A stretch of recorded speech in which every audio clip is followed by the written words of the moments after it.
Дорогие друзья, всем привет! Сегодня мы будем говорить о реверс-инжиниринге Android-приложений. И тема на самом деле весьма интересная, ну, на мой взгляд, и не очень раскрытая, особенно в русскоязычном пространстве YouTube, Рутюба, ну, в общем-то, так сказать, стриминговых сетей русскоязычных. Так вот, в чем я считаю главная проблема? Мне кажется, многие не понимают, насколько это интересно и захватывающе, да, то есть попробовать проанализировать приложения, как они работают, изучить их структуру, видоизменить их и попробовать лично это все сделать, собственно говоря. На самом деле это несложно. И здесь возникают вот такие вопросы. Во-первых, насколько это легально, да, все пробовать приложениями играться, видоизменять их. И я отвечу так, что если вы используете это в целях только изучения, просто изучения, то есть понять, как это все работает, никто вам не запрещает это делать, изучать. Если же вы, конечно, пытаетесь это что-то делать другое с ними, то тут уже возникают некоторые другие вопросы. Я, конечно же, призываю только к тому, что изучать приложения, смотреть, как они работают, и все, больше ничего не делать неправомерного. Вот, скажем так, такая отмазка, да, для начала обсуждения, как вообще все это дело работает. Покажу, к примеру, одно из приложений, которое я модифицировал, то есть уже итог. Сегодняшняя лекция у нас будет только исключительно, скажем так, первая часть ее, да, то есть ознакомительная, как вообще все работает. Поэтому сегодня только начнем и немножко проанализируем. Дальше уже будем непосредственно менять, как приложение работает, и изучать дальше. Поэтому поехали. Смотрите. Есть у меня одно приложение, Uncrackable, мы сейчас запустим его. Смотрите, это приложение я видоизменил. То есть это приложение находится в открытом доступе, можете его скачать, поиграться с ним, но я его видоизменил, что, смотрите, во-первых, при запуске этого приложения раньше возникала ошибка, типа у вас девайс rooted, то есть он работает от root пользователя, ну, то есть мой эмулятор в данном случае работает от root пользователя, и возникала ошибка. Во-вторых, ему раньше нужна была определенная строка, чтобы я ее ввел, а сейчас я ввожу любую строку, и он говорит, все хорошо, это правильный ответ. То есть вот к вам пример того, как я взял, видоизменил приложение, чтобы оно работало в мою пользу. И, конечно, я советую начинать вот с таких простых приложений, чтобы просто понять, как вообще их менять и как можно потренироваться, скажем, на таком виде приложений. Они называются одним таким специальным словом, как vulnerable, то бишь, говоря, незащищенные и открытые к атаке, грубо говоря. Но, кстати говоря, таких приложений довольно много, и те приложения, которые разрабатываются в стартапах, зачастую они не очень хорошо защищены, и много с ними возникает проблем безопасности. Поэтому смотрите, какие приложения я вам рекомендую опробовать? Это, во-первых, Uncrackable. То есть у меня есть Uncrackable приложение, которое я вам показал только что, да, то есть возможность изменения так, чтобы оно принимало любые фразы и говорило, да, это правильный ответ. Потом Insecure Shop, то есть незащищенный магазин приложений, который я также все оставлю ссылочки в описании. Damn Vulnerable Bank App, опять же, одно из наиболее популярных приложений для анализа. Смотрите, можно даже запустить его здесь. Я его открываю. Он мне говорит, что, значит, мой телефон rooted и Фрида not running. Ну, Фрида я чуть позже объясню, что это такое за утилита такая. Так вот, это банковское приложение сказало, что я отказываюсь работать на этом устройстве, так как оно, во-первых, rooted, то есть запускается от имени рутового пользователя, а во-вторых, ну, сейчас я изменил так, что он говорит, что Фрида not running, но, в принципе, если он видит, что приложение для отладки используется некоторые, то он говорит, все, я не буду работать на этом телефоне. Вот таким образом это все происходит. А далее у меня также есть другие приложения, то есть другие уровни Uncrackable, и можно поиграться их опробовать. Но с чего вообще начинается анализ Android-приложения? Да? То есть все мы знаем, что Android-приложение что из себя представляет. Так вот, оно из себя представляет по факту, по сути, zip-архив, по большому счету. Да? Zip-архив, в котором у нас есть некоторые файлы, э, которые вы видите перед собой на экране, на картинке. Так вот, эти файлы как раз-таки и представляют костяк приложения, то есть то, что в конечном счете запускается. Смотрите, главный файл в этом zip-архиве, если мы говорим о APK-файле как zip-архиве, то есть тот файл, который запускается на Android-устройствах, вот Android-манифест, он описывает структуру приложения, то есть название приложения, какие в нем есть модули, какие у них у приложения есть activities, то есть активности, то есть страницы приложения, которые запускаются при запуске его. Также у нас есть res, lib и другие папки. То есть res это с ресурсами различные, также вот есть ресурсы с ARSC, тоже связано с ресурсами приложения, ну то есть картинки и все, что связано с этим. Грубо говоря, иконки приложения, все, что вы видите в приложении, вся графика, все от ресурса сможет идти. Вот lib это библиотеки, то есть в том числе библиотеки, которые относятся к C++. Вот, так как Android-приложение по факту запускается у нас на Linux, да, в Java-машине, то есть все это крутится в Java-машине. Но также иногда нужны какие-то сторонние библиотеки, которые напрямую связаны с устройством, то есть C++. То есть нужна какая-то дополнительная связь. То есть библиотека закачивается вот сюда вот. И класс из DEX. Это самый интересный файл, который мы будем анализировать. То есть вот именно в класс из DEX зашита сама программа, сам исходный код. В каком виде записан исходный код? Здесь у нас также интересная тема, которую можно отдельно обсуждать. Так вот, исходный код программы, он записан в так называемом Smalley ассемблерном коде. То есть, если мы расшифруем то, что из себя представляет класс из .dex, то мы увидим smiley код. Это, по сути, ассемблер для Android. Вот, если так описать его.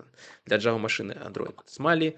Допустим, вот хорошая статья, которую я нашел, это вот Introduction to Smiley на английском языке, но если вы почти прочитаете ее, то вы немножко поймете про также, каким образом выглядит smiley код. Ну, смотрите, вот если у нас Java код, то здесь у нас сам smiley код, вот так он выглядит. То есть метод и так далее. Значит, другие всякие регистры разнообразные. Вот. И в общем-то, весьма интересно посмотреть, как это все работает, поэтому давайте увидим это все на реальных примерах. Итак, смотрите, что нам для всего этого нужно. Ну, во-первых, нам нужно иметь APK Tool, так называемый. APK Tool – это такая утилита для расшифровки нашего кода, то есть .dex. Вот. То есть APK Tool нам для этого нужен. Он позволит нам расшифровать это все Java-приложение в этот smiley код. Итак, заходим на APK Tool Install и ставим его. Вот, скачиваем файлик, кладем в нужную директорию и, собственно говоря, будет после этого оно у нас функционировать. Вот. Итак, давайте посмотрим, что у меня APK Tool уже работает. Итак, я набираю APK Tool. Все, он у меня установлен, он у меня должен функционировать нормально. Поэтому давайте-ка возьмем и проанализируем наше приложение. Кстати говоря, я такую шпаргалку для вас подготовил, которую я, конечно же, ссылку в описании дам. И можно с помощью нее пробовать. Довольно много кейсов, которые вот здесь вот описаны. Просто можно скопировать, изменить под свои нужды и использовать. Смотрите, распаковка, допустим, да, APK Tool, D это decompile, потом оригинальный APK и, собственно, во что мы это все дело декомпилируем. Вот APK Tool. Значит, нам нужен файлик. Какой файлик? Нам нужен, собственно говоря, vulnerable APK. Так вот, здесь я пишу APK tool, D. Давайте сначала перейдем в нужную нам папку, наверное, все-таки. Что будем анализировать? Мы будем анализировать, допустим, Insecure Shop. Вот, Insecure Shop, у меня здесь Shop 1 APK, это, кажется, у меня еще не модифицированная версия. Нет, Insecure Shop APK, вот я его буду анализировать, распаковывать. Как видите, у меня уже исходники уже здесь есть, давайте я просто еще раз его распакую. APK Tool, D, потом Insecure Shop APK. Пишем, куда мы все это распаковываем, то есть папки названия. Ну, пускай будет Shop SRC, пускай будет так. Кстати говоря, я использую Farm Manager для любителей вот такого старья, тоже советую.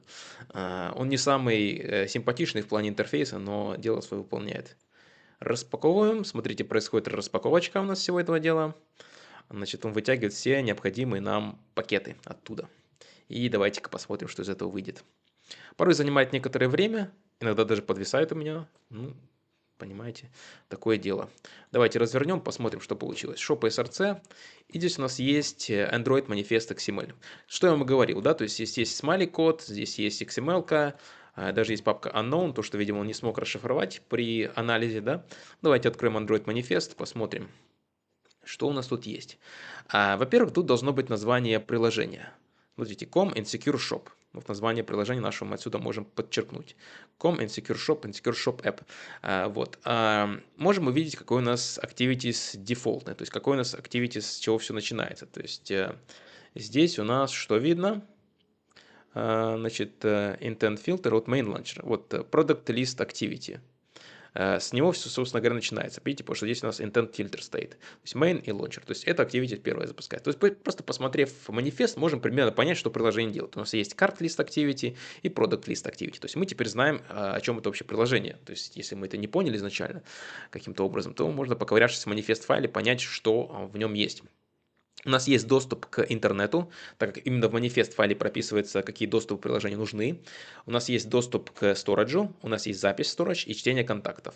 Вот. То есть вот такие у нас есть различные пермишины, то, с чем приложение может работать. А если запретить в манифесте эти все дела, то, соответственно, приложение будет без доступа к этим данным. Вот таким образом это работает. Закрываем это все дело. Переходим в Smalley код. Здесь у нас что в Smalley коде есть? Непосредственно папки с исходниками. Здесь у нас вся информация. Откроем com, insecure shop. И здесь можем видеть, что, в принципе, в этом у нас приложении имеется из основного, да, и activities, которые есть у нас. Ну, например, логин activity Smalley. Можем увидеть здесь у нас, что есть какие активности, ну, связаны с логином. То есть это первая страничка. Если Product List видит, что мы не залогинились, он открывает нам логин activity. И здесь у нас все основные методы прописаны. Ну, в том числе вообще все вообще, в принципе, различные методы. Нас же что интересует? Нас интересует, собственно говоря, как залогиниться в приложение. Потому что давайте вот что сделаем. Чтобы в него зайти, Insecure Shop, сейчас у меня здесь стоит оно. Вот. Сейчас у меня тут залогинено, давайте из него выйдем. Тут нужен логин и пароль какой-то, да, мы не можем ввести любой, если мы введем какой-то любой, то оно у нас не прокатит никак, вот скажет invalid username и password. Так вот, чтобы зайти в приложение, нам нужно откопать, где у нас происходит вход, то есть какие credentials, какие имя пользователя, пароль оно использует. Для этого заходим в util, заходим в util Smalley, потому что, ну, я знаю, что в этом файле весь вызов происходит, но по факту можно сделать поиск по папке. То есть давайте вам покажу, как можно сделать. Можно сделать grep. Вот, grep rin password insecure shop, допустим, и имя папки. Можем сделать grep, можно просто каким-то другим способом поискать. Но, в общем, смысл в том, что мы находим, где у нас находится юзернейм и пароль. Но, конечно, вот что можно сразу увидеть, что происходит в этом файле, да, то есть util Smalley, на этот файл здесь у нас возложена ответственность за скачивание всех, значит, картинок, для отображения всех надписей, то есть лэптоп и прочее, прочее. Видим здесь, что у нас есть незашифрованные ссылки на картинки, что уже само по себе плохо, так не должно быть. Sunglasses и другие вот вещи, да, то есть полный список всех продуктов в одном файлике вынесен, как бы не есть хорошо, еще в открытом виде. А если бы там еще какие-то другие вещи, скажем, пароли находились, было бы совсем плохо. Так вот, на самом-то деле пароль здесь тоже находится. Что если мы посмотрим более внимательно, мы увидим здесь Shop User и Insecure Shop. То есть это наши пароли для входа в это приложение. Вот сейчас у меня специально стоит модифицированная версия, которая принимает другие версии, ну, любые, по сути, ключи, любой имя и пользователь пароль. Поэтому давайте это все дело удалим, сотрем и попробуем установить версию. Давайте попробуем установить версию, которую мы сделаем. Да, кстати говоря, вот хороший вариант. Чтобы слишком много не модифицировать, а просто поменять то, что нам интересно, можем просто изменить shop user и пароль. То есть давайте простое изменение сделаем здесь. И нажмем F4. Это F4, я напоминаю, для тех, кто не работал с такими файловыми менеджерами в 90-х или в конце 90-х, или в начале 2000-х. Вот это F4, это изменение, значит, файла. Так вот, заходим сюда, Shop User, и вместо Shop User пишем, давайте что напишем здесь, пускай это будет лог, логин, пускай будет логин, а это просто password. Все, то есть мы прописали, что у нас есть логин и password, теперь мы можем сохранить, F2, файл сохранился. Теперь давайте быстренько по F3 проверим. Да, все, то есть сохранилось логин, паспорт. Что теперь можно делать? Можно упаковывать, и вместо того пароля, который там был указан, мы будем использовать логин и паспорт. Вот. Возвращаемся в корень. Собственно говоря, ничего больше менять не будем, но можно по желанию поменять ссылки, можно картинки изменить, что угодно. Поэтому давайте вернемся сюда. И, собственно говоря, все это дело упакуем. Итак, мы делаем, значит, вот что. Теперь APK Tool, но сделаем, значит, сборку, упаковку всего этого дела. Поэтому вот какой командой это все делается. Ну, естественно, нужно адаптировать под наше название. Так, shop SRC у нас называется, да, поэтому давайте переименуем нужным путем.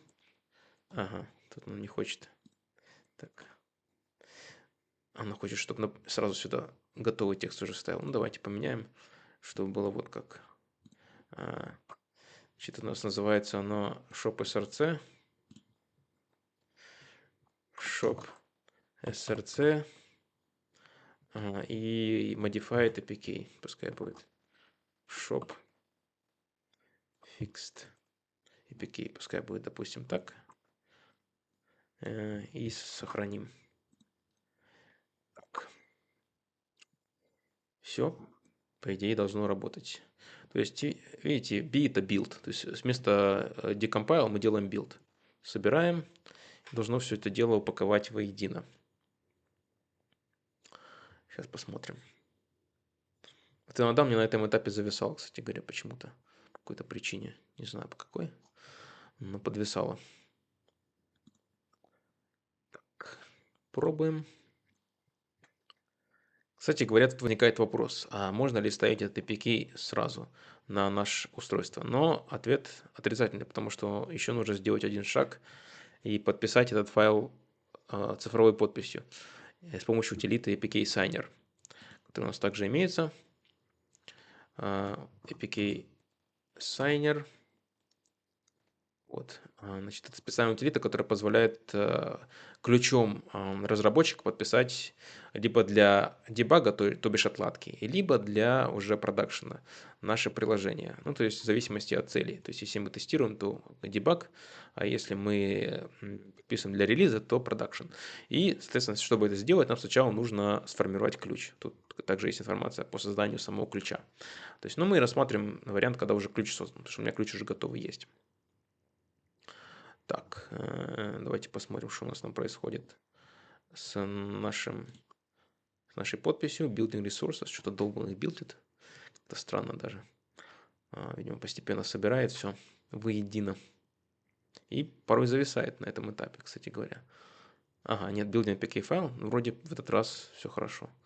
Importing unknown files. Ну, то есть все воедино. И сейчас увидим. Так, что получилось? Значит, у нас получился shop fixed. Если мы этот shop fixed попробуем, кстати говоря, drag and drop в Fire не работает, поэтому зайдем сюда, значит, media. Так, попробуем его перетащить. Vulnerable APKs. Так, shop fixed. Сейчас, если перетащу, он должен отругаться, что нет, не хочу ставить сюда, да. Fail to collect certificates. Что я говорил? Сертификата нет, поэтому он не хочет. Ну, нам нужно сделать сертификат для него. Поэтому APK sign. И вот. И у меня уже лежит здесь my release keys для релиза, грубо говоря, сделал я. И вот что нужно указать. Давайте укажем signed APK и not signed. То есть нам указать то, что у нас не подписано, а не подписано на нас shop fixed. Shop fixed APK, а подписано у нас, значит, будет shop fixed signed APK. Вот, следовательно, мы вот так это всю команду копируем. То есть важно, ребята, опять же, указать my release keys JKS. То есть он должно лежать в той же папке, ну или как-то в переменных окружения среды. То есть как-то нужно настроить это. Файлик небольшой, как бы его можно просто перетаскивать. Так, как мне это не нравится здесь. Почему он тут? APK Signer, почему с таким отступом сделал, господи. Вообще он отработает или нет? Давайте что... Все-таки некоторые вещи в FAR менеджере не самые удобные, и поэтому для удобства лучше сделаем так. Вот APK Signer, и здесь вот запустим. Спросит пароль, который вы вводили для этого стора. Вводим его. Так, паспорт неправильный, сейчас я введу еще раз. Так, все, подпись осуществлена. И у нас теперь есть shop fix signed. Вот здесь вот. Ну, давайте во-первых, проверим, что у нас shop здесь не установлено. Теперь его установим. Но с нами не перетаскиваем, пускай у нас будет db install. И напишем здесь shop fixed signed. В PowerShell, конечно, мне все это удивляет, как все работает. Не как у людей, короче говоря. Ну да ладно. До сих пор к нему привыкаю. EDB install shop fix sign, APK, и здесь Enter. Все поставилось. А теперь у нас что получается? Давайте allow. Смотрим логин. И смотрим password. Все, теперь должно зайти. Все, зашло. То есть, таким образом мы изменили пароль, который был заложен в приложении изначально, и пошла загрузка картинок. Вот, если мы поменяли бы какие-то картинки или там URL, то переход осуществлялся бы на сайт наш, а не вот этого, который есть в WebView указан. Вот. Значит, таким образом это дело работает. Что еще осталось обсудить? Ну, это здорово, конечно, когда мы можем смотреть это все в готовом смайли коде, то есть ассемблерный код, да. Но что, если мы вдруг решим, значит, посмотреть это все дело в Java коде? Ну, хотя бы, скажем так, адаптированном Java коде. Конечно же, никто нам не даст исходники Java, нам возможно лишь проанализировать их с помощью специальных утилит, которые вот этот смайли код возьмут, преобразят в джавовский код. Так вот, для этого есть такая штука, как JADX. Насчет JADX довольно много утилит я нашел, и которые поддерживаются, которые не поддерживаются. Ну вот одна из тех, которые поддерживаются, это вот она здесь, JADX. В таком вот формате можно посмотреть и готовым наш код, то есть в графическом интерфейсе. Ну, собственно говоря, вот я его запустил. Естественно, ссылочки тоже будут в описании. Давайте посмотрим, что у нас по итогу получилось. Измененное shopfix signed. И проанализируем его. Что из этого вообще вышло? Открываем, смотрим source code, здесь com, insecure shop, и здесь у нас util наша, да, то, что мы искали. Соответственно, мы выходим на финишную прямую, да, грубо говоря, и смотрим util, что у нас тут есть. А есть у нас вот что, значит, во-первых, все картинки здесь у нас так вот в открытом виде, ссылки на них. То есть то же самое, что мы видели в ассемблерном коде. По-хорошему должно быть зашифровано каким образом. Так сказать, так называемое obfuscated. Вот. А вот username у нас логин и паспорт, то, что мы указали, вот здесь и прописано напрямую. Ну, то есть, грубо говоря, если мы набираем HTTPS и видим здесь различные ссылочки, да, на HTTPS вот они готовы. То есть, ну, это признак того, что в приложении, ну, наверное, не все идеально, когда он в таком открытом формате лежит. То есть, вот, таким образом мы узнали, как анализировать наше приложение. Это называется у нас статистический анализ. То есть мы статистически анализируем его. Мы меняем его поведение, но работаем уже с готовым файлом. Да? Иногда необходимо работать динамически. То есть, когда приложение запущено, нам нужно срочно вкинуть какие-то данные, скачать какие-то данные, что-то изменить. Вот, допустим, сделать обход root доступа или что-то такое. Для этих случаев, конечно же, есть другие утилиты, в том числе Frida. Я лишь скажу, где ее найти сегодня, хотя у меня есть уже одно видео по ней. То есть по Фриде у меня есть видео, которое можете посмотреть в описании, но там связано с анализом веб-трафика. Но Фрида это гораздо больше, чем это, а в том числе позволяет менять динамические поведение приложения. Делать какие-то обходы, что-то изменять. Также у нас есть Objection, такая штука, утилитка. Вот. И, собственно говоря, MobSF. Ну, MobSF это утилита для анализа APK файлов. Ее можно поставить, значит, себе в докер контейнер, как, кстати говоря, и сделал. Но в докер контейнере это как бы, да, у вас можно на компьютере ее запускать. Но также можно запустить, ну, давайте просто скинем сюда вот APK файл, и оно нам даст некоторый анализ по нему. Он 4 мегабайта, поэтому должно, надеюсь, быстро пройти это все дело, закачивание. Так, хорошо, то есть этот файл, конечно, не рекомендую закачивать те файлы, которые с вашими данными какие-то личные, и вообще закачивать только то, что вы тестируете сюда, потому что это как бы всем будет публично видно. Вот, так вот, эта штука анализирует нам, что в приложении находится, какие activities. Ну, локальная версия как-то мне больше всего выдавала, поэтому я не знаю, она еще, видите, что-то делает еще. Вот, декомпилирует APK в JADX, с помощью JADX. То есть, в принципе, эта утилитка позволяет нам быстренько в графическом виде посмотреть, что у нас тут с ней происходит, какие проблемы безопасности есть, что неправильно сделано. То есть, вот весьма такая интересная штука.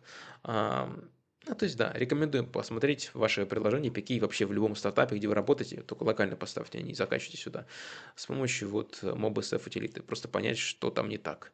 Ну и, конечно, саму просканировать с помощью JetX и PKTool, разобрать и проанализировать. То есть прям реально классно.